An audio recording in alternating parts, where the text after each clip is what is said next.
প্রায় ২ দশকের মধ্যে প্রথম অবাধ ও সুষ্ঠু নির্বাচনের মাধ্যমে বিএনপি ক্ষমতায় আসায় দলটি বড় ধরনের প্রত্যাশার মুখে পড়েছে।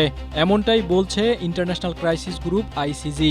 বাংলাদেশের নতুন সরকার কাজে নেমে পড়েছে শীর্ষক ওই প্রতিবেদনে বলা হয়েছে, অর্থনীতিকে পুনরুজ্জীবিত করা, নিরাপত্তা পরিস্থিতির উন্নতি, রাজনৈতিক সংস্কার এগিয়ে নেওয়া এবং আওয়ামী লীগের ভবিষ্যৎ কী হবে সে প্রশ্নের মোকাবেলা সহ আগামী বছরগুলোতে বিএনপিকে কয়েকটি বড় ধরনের পরীক্ষার মুখোমুখি হতে হবে।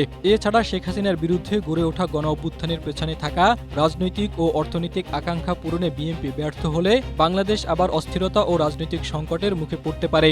কারণ হাসিনা পরবর্তী সময়ে মানুষ আত্মবিশ্বাসী যে প্রয়োজনে তারা রাজপথে নেমে যে কাউকে ক্ষমতা থেকে নামাতে পারে। তাই বিএনপিকে কাজের ফলাফল দেখাতে হবে।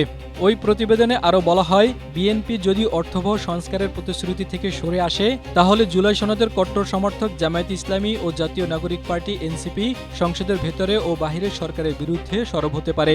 এমনকি রাজপথেও আন্দোলন জোরালো হতে পারে। সংস্কার নিয়ে দীর্ঘস্থায়ী বিরোধ বিএনপির রাজনৈতিক পুঁজি ক্ষয় করতে পারে। অন্যদিকে বিএনপিকে সুশাসন প্রতিষ্ঠা, দুর্নীতি দমন এবং আইনশৃঙ্খলা পরিস্থিতির উন্নয়ন সহ প্রশাসনিক কাঠামোর সংস্কার, পুলিশ বাহিনীকে পেশাদার করা এবং বিচার ব্যবস্থার উপর জনগণের আস্থা ফিরিয়ে আনতে কাজ করতে হবে। এজন্য সরকারকে বিরোধী দলগুলোর সঙ্গে সংঘাত এড়িয়ে সমঝোতার পথ খুঁজতে হবে বলে আইসিজির প্রতিবেদনে উল্লেখ করা হয়েছে।